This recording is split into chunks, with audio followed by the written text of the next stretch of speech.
In the Testament's episode 7, the biggest twist isn't loud, explosive, or immediately obvious. It doesn't come from a rebellion or a violent crackdown or even a shocking death. It comes from something far quieter and far more unsettling. Agnes doesn't marry Garth, but by the end of the episode, you start to realize something even more important than that fact itself. She was never really in control of that outcome in the first place. And once you start looking deeper, the entire situation around Agnes, Garth, and Commander Gartson begins to feel less like a teenage love complication and more like a carefully constructed system of emotional manipulation designed to shape her future without her ever realizing it. At first, it looks simple. Agnes and Garth share a connection.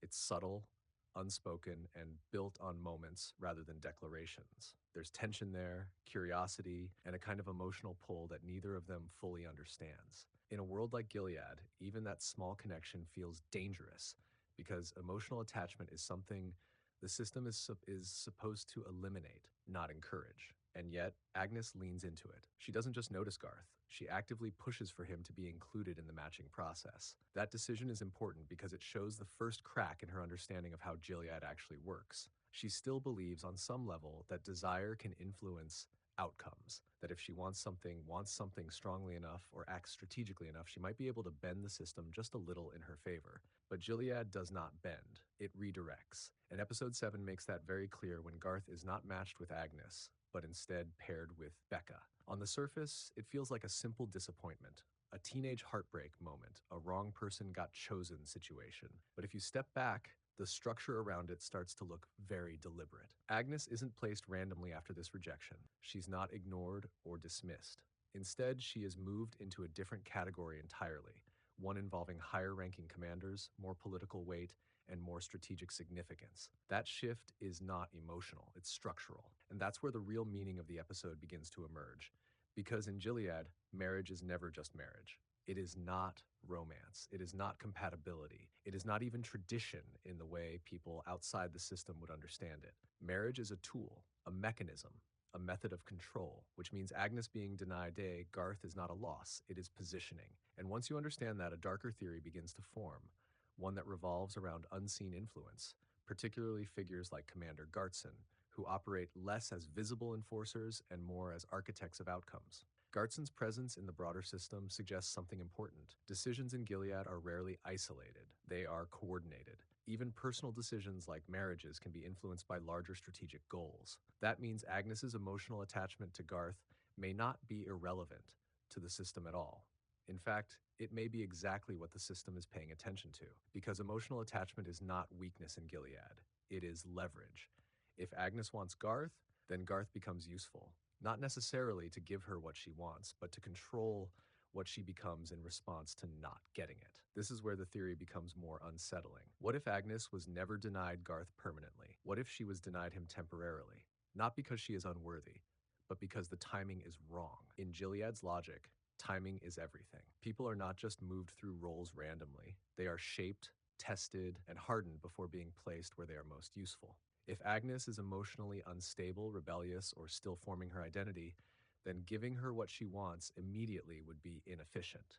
It would stabilize her too early. But withholding it, that creates pressure, and pressure creates control. Meanwhile, Garth's own role becomes harder to define. On the surface, he appears to be just another guardian, someone with limited agency, operating within the rigid hierarchy of Gilead. But episode 7 hints that nothing in this system is ever that simple. The guardians are not just guards, they're instruments. Some are observers, some are participants, some are unknowingly used as emotional anchors for people being shaped by the system. And Garth fits neatly into that possibility. Because his relationship with Agnes is not loud or overt, it is subtle.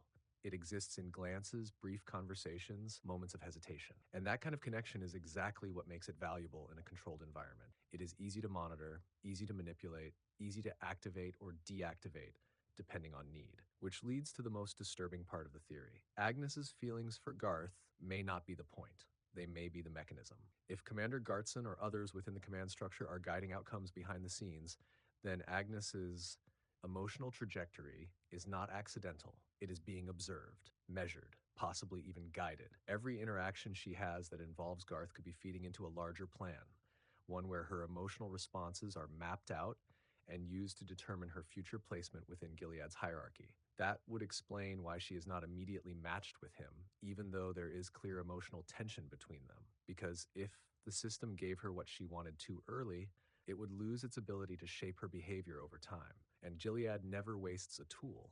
Instead, it delays gratification. It stretches emotional tension. It builds dependency on outcomes that are constantly just out of reach. This is not romance, it is conditioning. Meanwhile, Agnes is undergoing her own internal transformation. Episode 7 quietly shows her beginning to question not just authority, but reality itself. She collects small objects from the outside world, fragments of a life she barely understands but instinctively feels drawn to.